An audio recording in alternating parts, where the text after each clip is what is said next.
Hello, I'm Will. Welcome to ResearchPod. With the benefit of retrospect, it's possible to pick out trends through history. From European imperialism exerting its influence across the 18th century to the disruptive industrialization of the 19th century and the American way of life that defined so much of global culture in the 20th century. Even this early into the 21st century, there are signs of economic and cultural trends that may be its hallmarks in history, for better, for worse, and in ways yet to be seen. Today I'm speaking with Huiyao Henry Wang from the Center for China and Globalization about the past, present, and future of China in international commerce and diplomacy, about attitudes towards global superpowers from the outside and within, and what history might have to say about the world of today.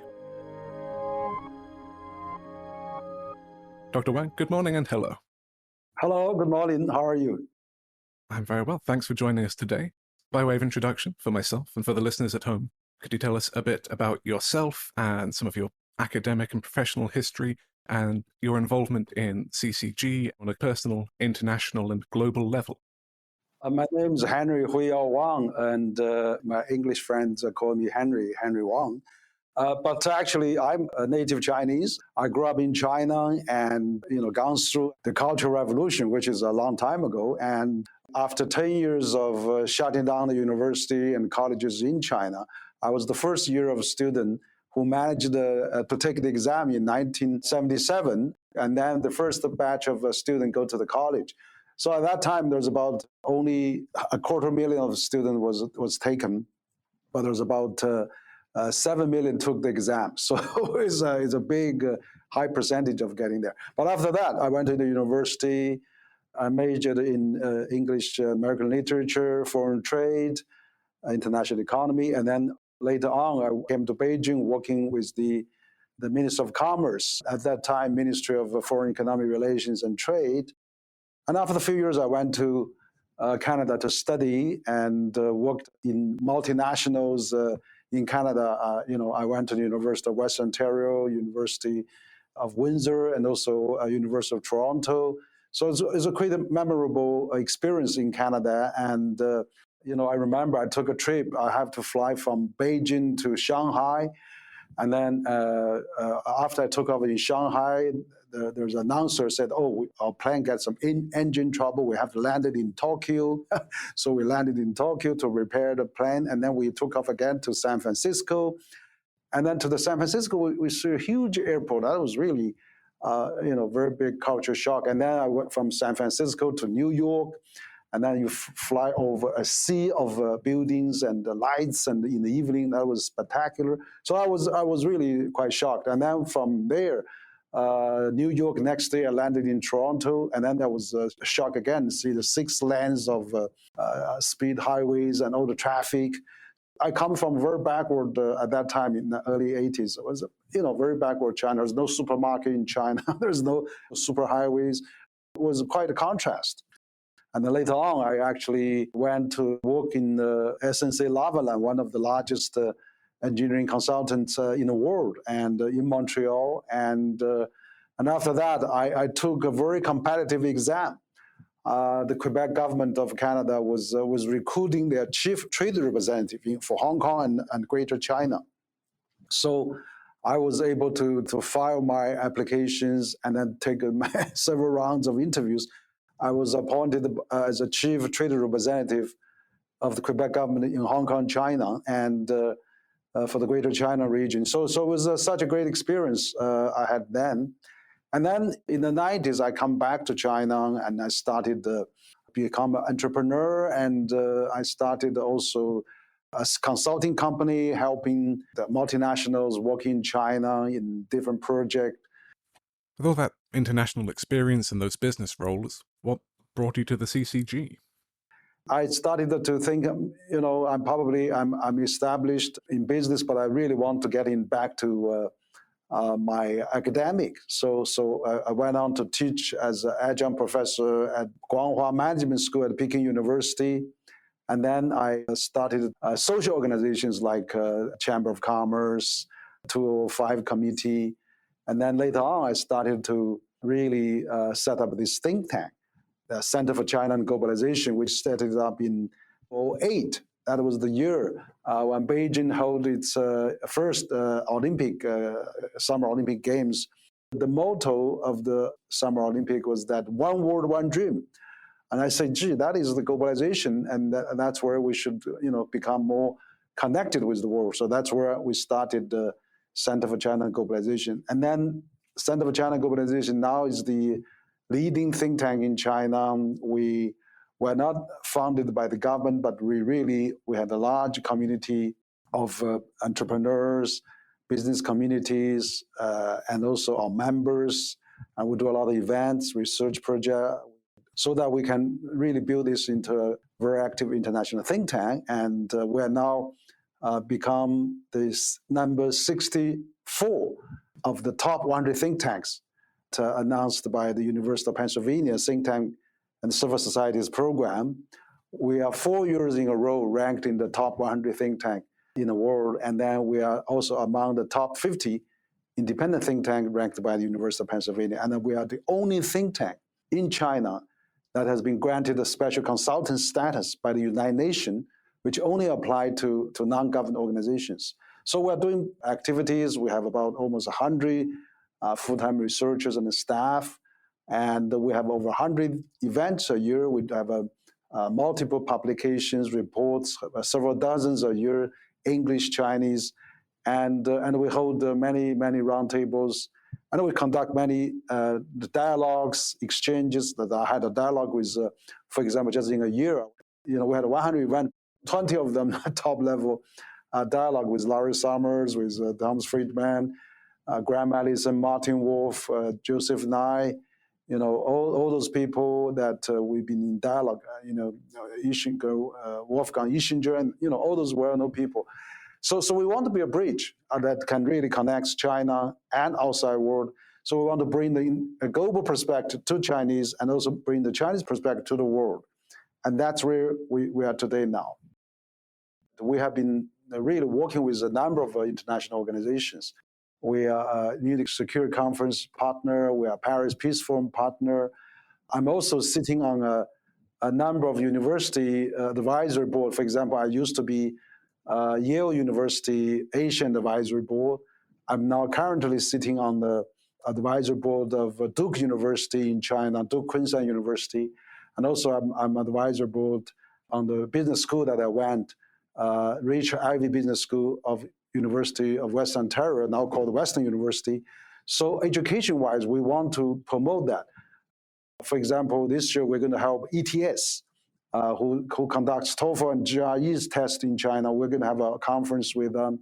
And also we hope that we can do more to promote this kind of event. We also like to maybe in the future to have a more high-level global elite dialogues, so that we want opinion leaders, stakeholders, government officials, business leaders, and academic elites to really create a platform for them on China, and for that exchange with China, and also to better understand China, and also to really promote cooperation between China and our international communities.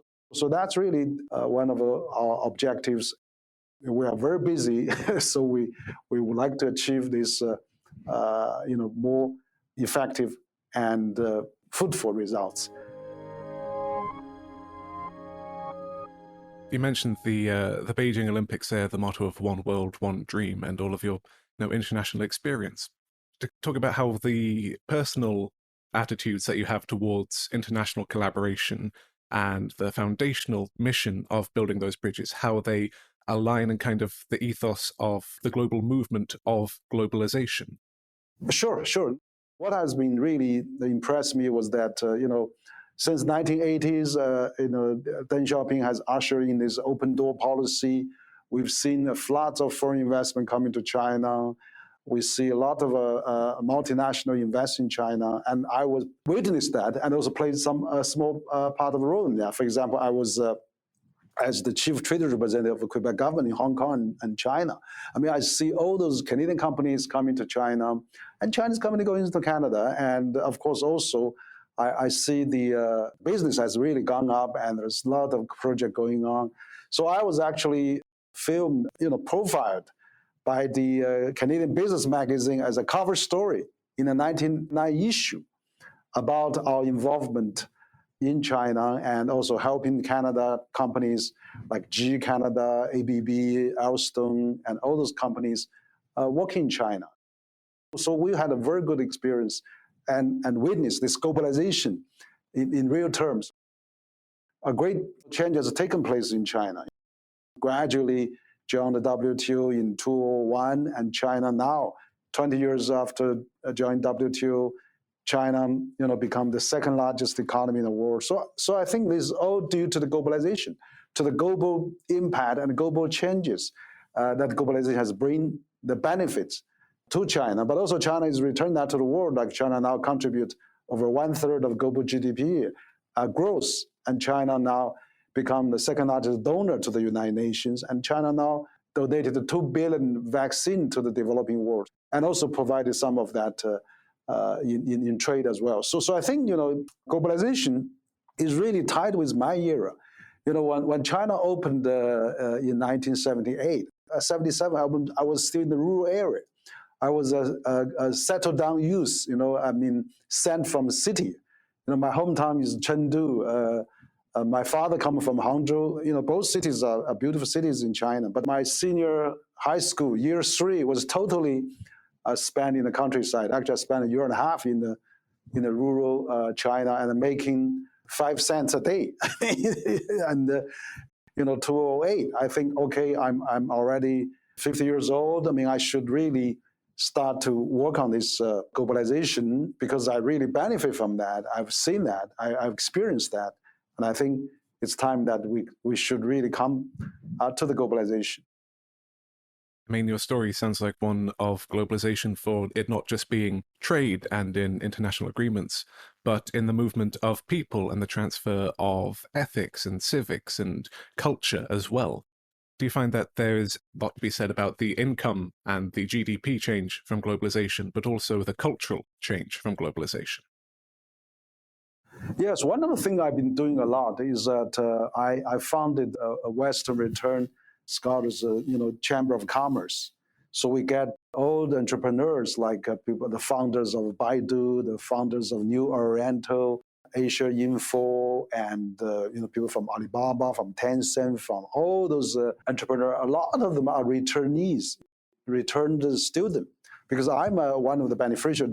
I was probably the first group of Chinese who went overseas after China opened up. I'm probably the first generation of MBA obtained overseas. And I see many people like me coming back. So up to now, China has almost 7 million people who have studied overseas. And about 4 or 5 million has come back. So I think, those group of people who have been versed in both culture, speak both languages and understanding the culture, are really key people.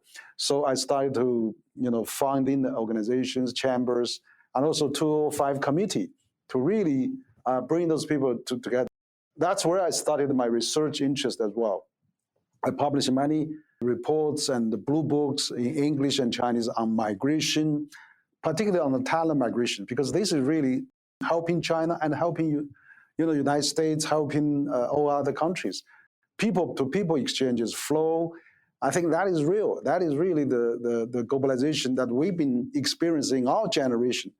Like my parents and my grandparents never had the chance to go out of China too much and then really see the world and see other culture, learn from other universities.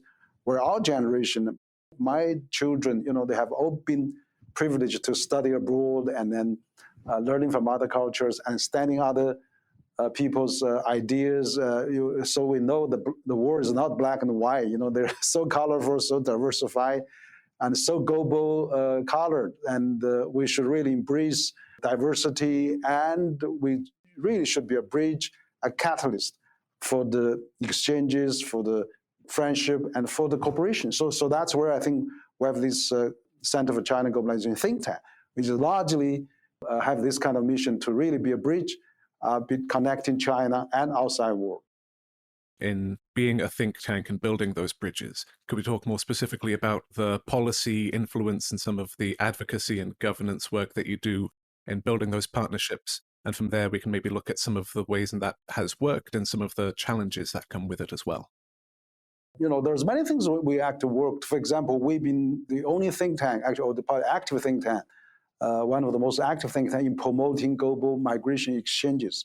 We published for 10 years in a row on the International Migration Report, and Chinese students study abroad, Chinese companies going global, and foreign companies coming to China. So we have a variety of blue books published by Chinese Social Science Academy Press, which today, actually, before I come into this interview, we just published our 2022 year book about the enterprise of global companies in China. So we had the companies from Daimler, Mercedes representative, we have a Merck company representative, we had quite a few other multinational representatives spoke at our event. That's one of the things we've been doing is really to promote the policy to facilitate the exchanges. For example, China actually set up a national immigration of administration, which is it's the Ministry of Migration, which is really to facilitate global talent flow. And that proposal coming from CCG. We wrote the proposal that China should, like all the other countries, should have an immigration department, and to really welcome global talents and people, migration and Chinese people to have more travel. For example, China had 100 million people travel overseas. China issues, several hundred million passports. So they should need the organization to do that, welcoming foreign visitors. So we propose China should set up a special ministry for that. And that proposal policy proposal coming from CCG, endorsed by the Chinese government leaders. And then in 2018, the National Immigration Administration has been established. And then after the establishment of National Immigration Administration, we also connected the NIA, the National Immigration Administration leaders, to the OECD leaders. So we have accompanied the NIA minister to attend the first OECD minister meetings on migration, so that the global migration can be coordinated, can be more informed, can be more exchanged. So that's just one example that we had, so that it can have its counterpart to exchange, internationally. Another proposal we made is that when U.S. has launched the TPP, Trans-Pacific Partnership, we said China should join that. China should really aim at those high standards. China should really, match all the conditions and also overcome those obstacles to really upgrade. Since President Trump actually pulling out of TPP, the TPP was led by Japan and Australia, that they call now CPTPP. So we've been published report for the last number of years, 5-6 years, every year, to really call for China to join CPTPP. Finally, Chinese Premier said, we should join TPP. President Xi said, Asia Pacific Summit, China should join CPTPP. So I think, so we are actually open for this kind of facilitation of the liberalization and investment. And that has been reflected on our research and our books, our talks on encouraging China to join CPTPP, and China finally made its commitment to join that. So that's another example of how CCG is promoting this open door policy. There's other things too, like we've been doing. If you talk about a really big picture, the globalization in 2008, globalization was really probably, I'm not saying it's a neutral word, probably it's a little negative. At that time, say, why globalization? It's Americanization or Westernization, or the minimum is the globalization is a double-edged sword. So it was pretty negative then. And then we've been promoting globalization. We're holding the Globalization Forum in 10 years in a row. We published Globalization Blue Books 10 years in a row, 15 years in a row. And now globalization has become a widely accepted concept in China. People understand globalization refers to global, student exchanges, tourism, culture exchanges, particularly business exchanges, economic exchanges. Globalization is beneficial. Of course, we want to have an inclusive globalization. Globalization is not perfect. It needs to be improved.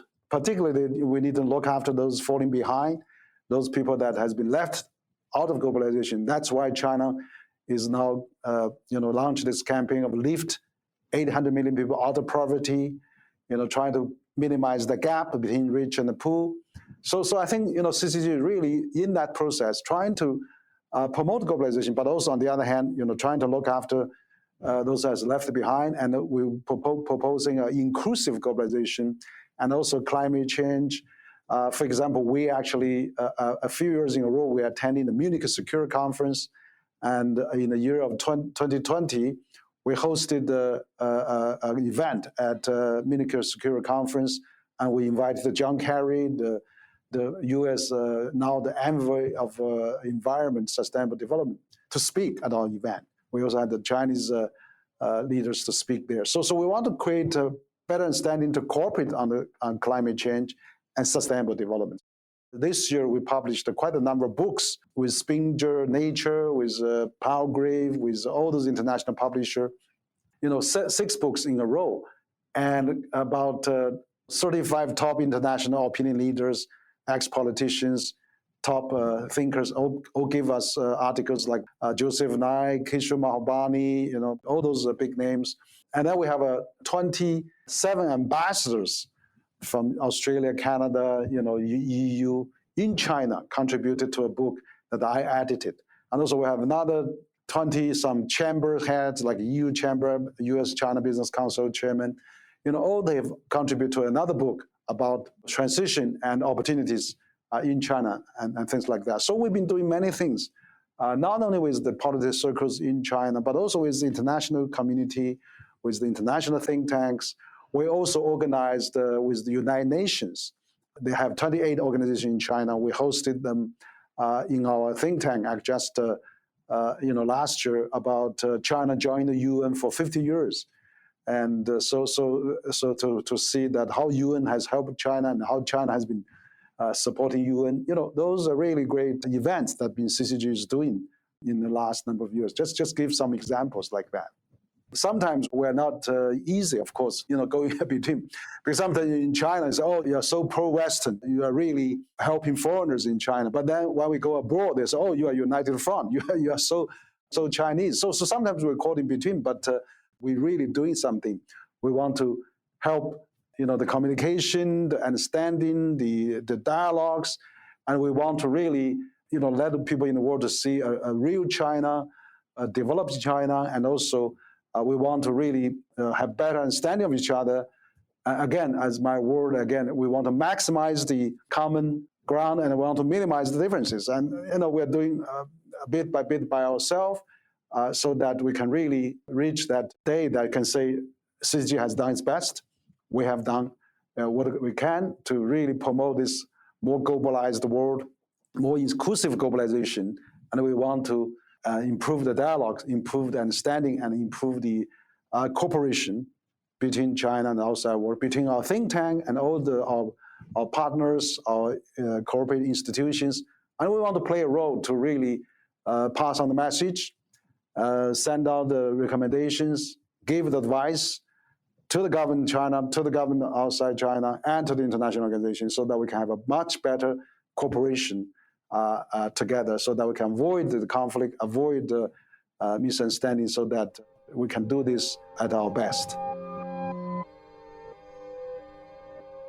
Could we maybe talk a bit more about building communications and building bridges with other countries outside of the superpowers, people not in, the EU or North America, but other nations and other foundations, and how those agreed upon relationships rather than the formalized relationships are helping to build up those bridges for people, for trade, but also kind of the uplifting of people from their communities who might have been passed over by globalization as well.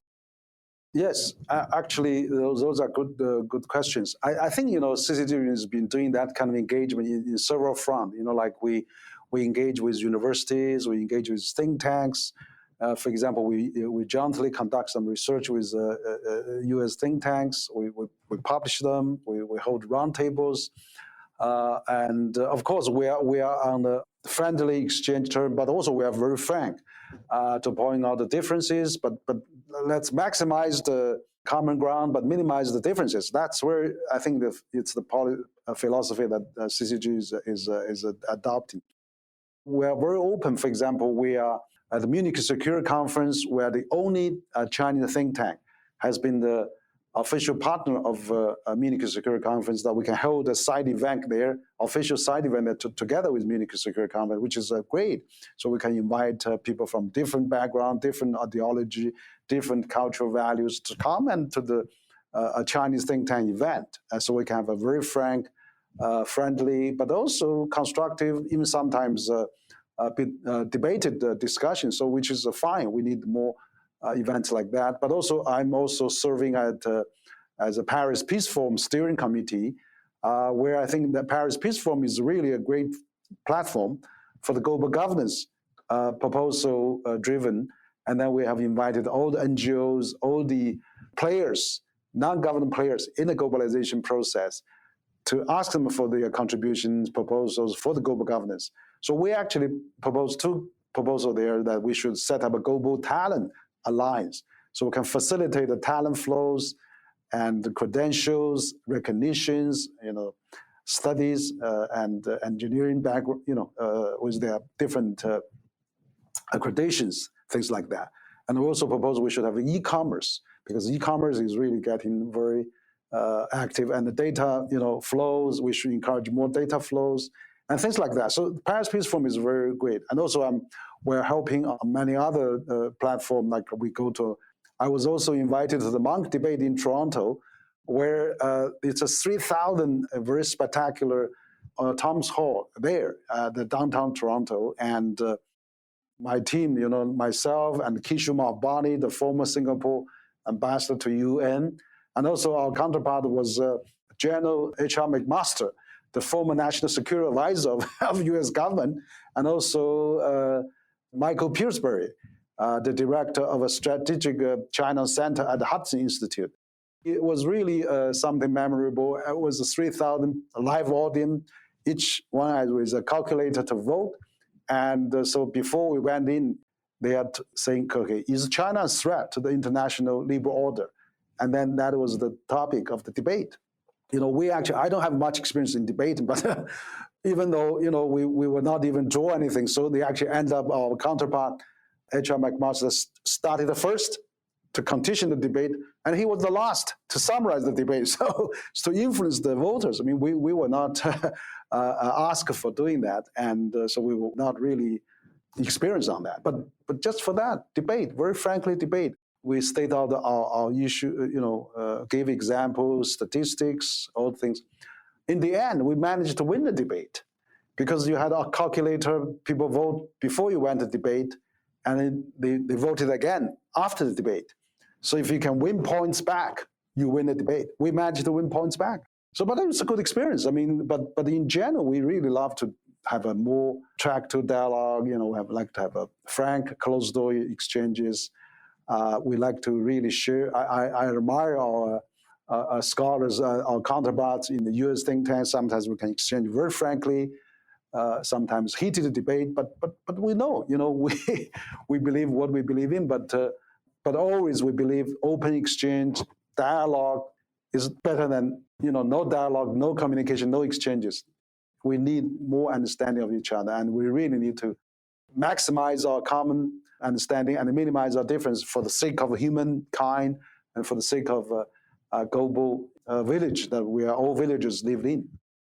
Well, to continue the topic of frank and friendly debates, there have been some interesting global developments over the 21st century so far that have illustrated the benefits of collaboration, the investment that has come from China into neighboring nations, the oft-reported Belt and Road Initiative to connect so much of the neighboring nations across Eurasia by land.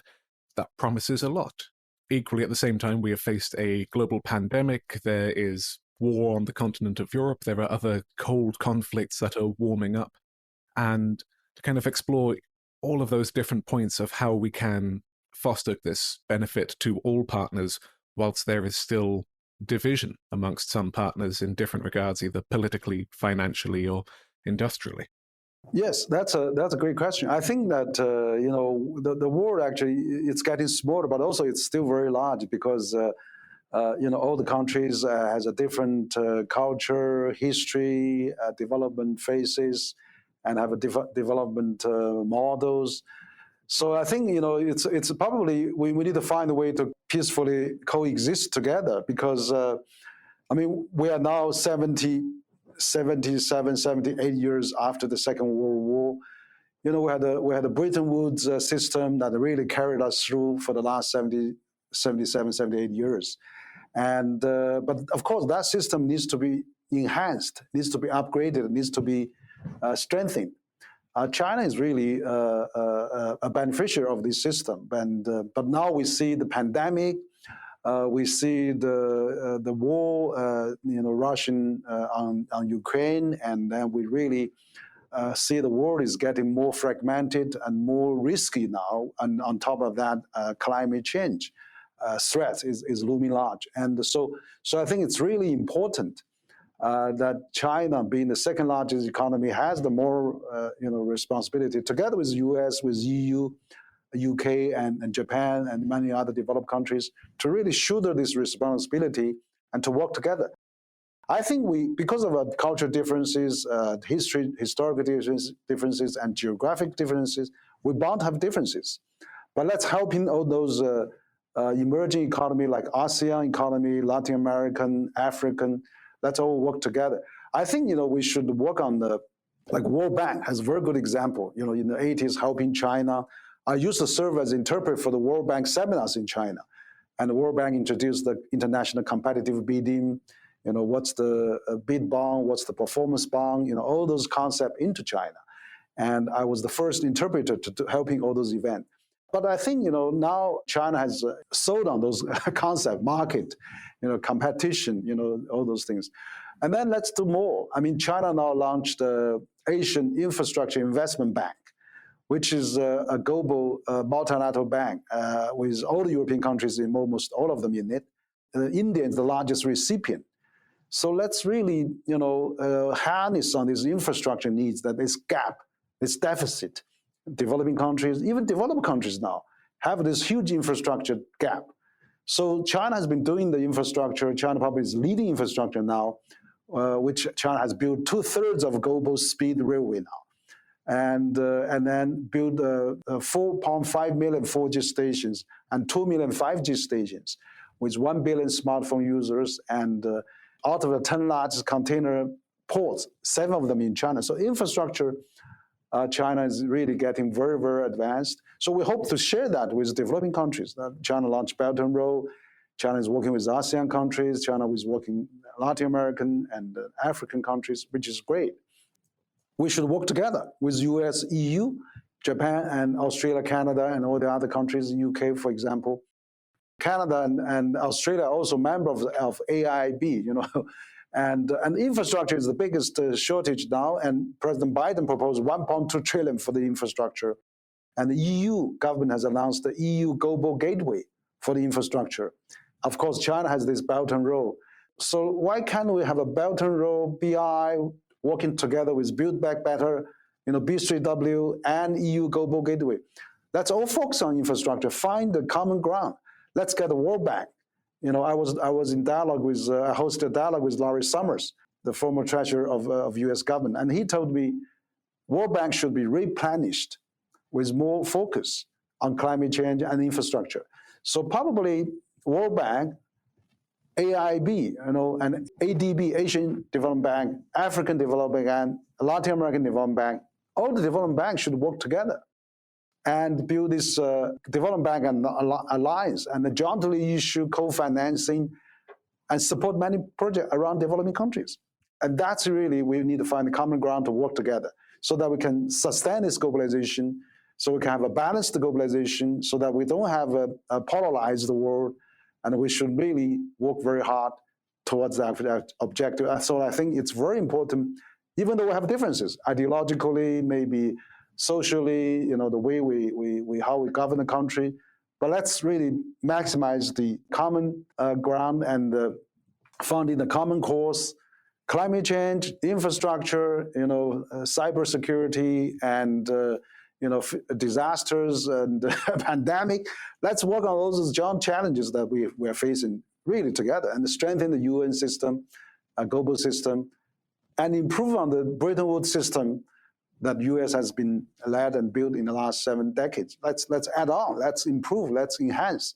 I think that's where we should all work together with EU, with US, and let's have 3 key players to support the world with other countries together. To come back to something that you mentioned earlier, there was a collection of essays on transition and opportunity in China and internationally, and to kind of look forwards onto where those transitions and opportunities arise. Where are those opportunities and who are they for? Yes, actually, the book we're having this transition and opportunities, and we had invited the president of the European Chamber of Commerce to contribute a piece. We have invited the president of U.S.-China Business Council to contribute a piece, and many other chambers, British, Swiss, Japan, Brazil, everybody. So the opportunity we see that is actually China now is still in this threshold of getting from developing country to the developed country. China hit the GDP about 12,000 US, and about 10,000 more. China will be breaking the rank of probably developed countries. And China has cultivated the 400 million middle class. Probably by the end of this decade, it will 600 million middle class, half of the Chinese population. So that creates an enormous opportunity for the world to grab on. Also, the Asian economy, the Asian will now, by the end of this decade, will account about 60% of global GDP, and it become another, epicenter of the global economy. So I'm glad to see that we have RCEP, the largest free trade agreement taking place, already getting effective January 1st this year. We have now CPTPP is effective. China is trying to join that. And now we have a President Biden saying that let's have an Indian-Pacific economic framework. If it's really for the economic development, that's fine, that's great. I mean, if it's, we hope that it's going to be used as a geopolitical vehicle to contain China, but if it's really economic, China would love to join that. So I think the opportunity for the global business, we'll see a century of centennial changes. The 19th century, the world epicenter is in Europe, UK. I mean, it's leading the globalization. 20th century, we see US is leading the globalization. Probably 21st century, Asian will lead this globalization.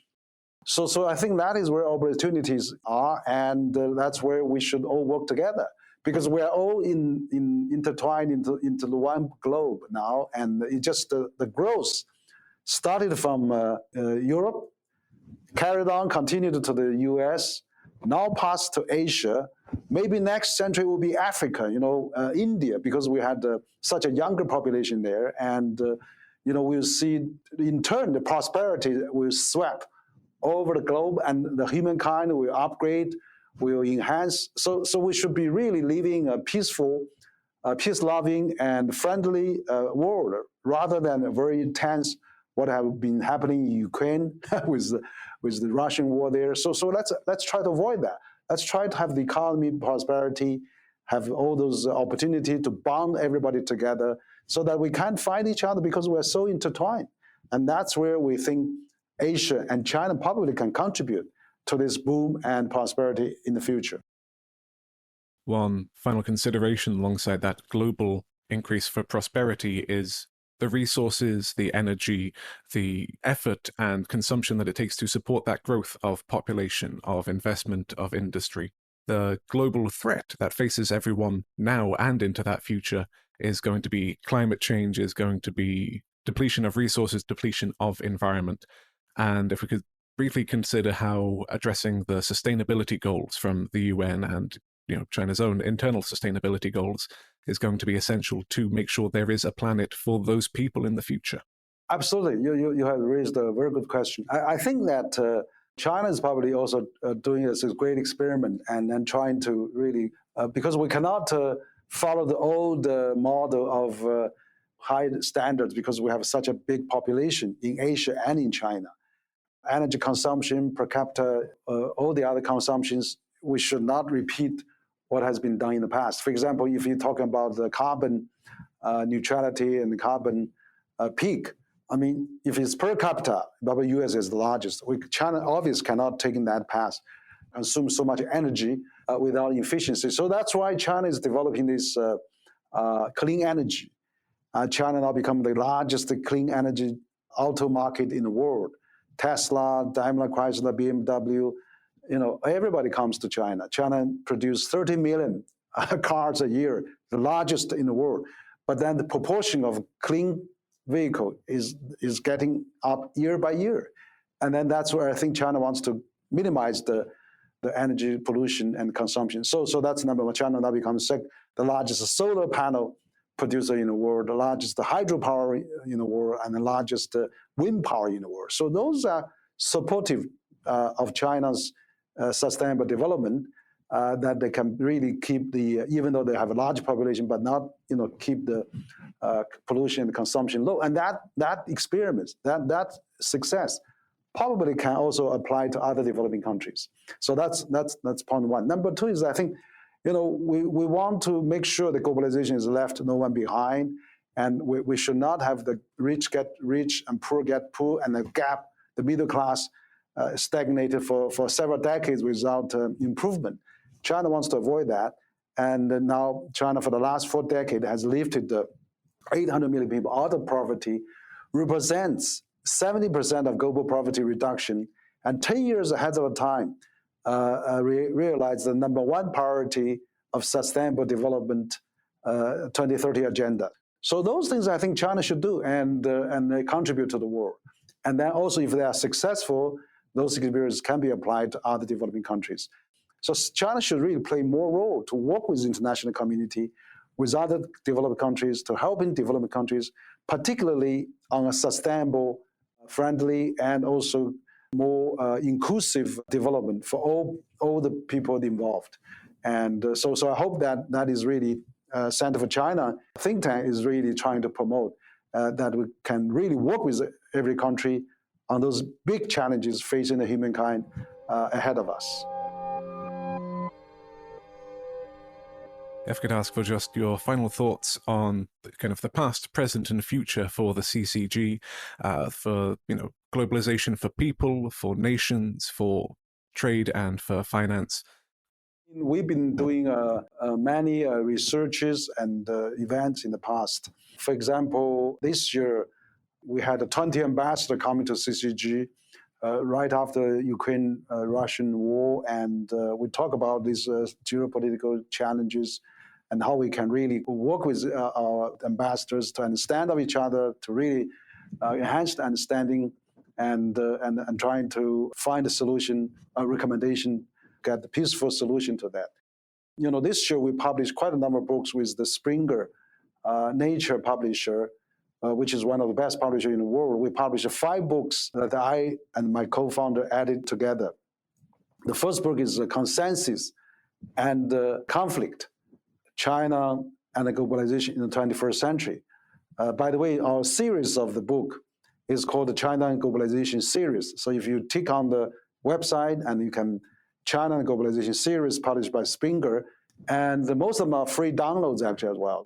There's one book by Kishore Mahbani called The Asian 21st Century, has almost downloaded 2 million times already.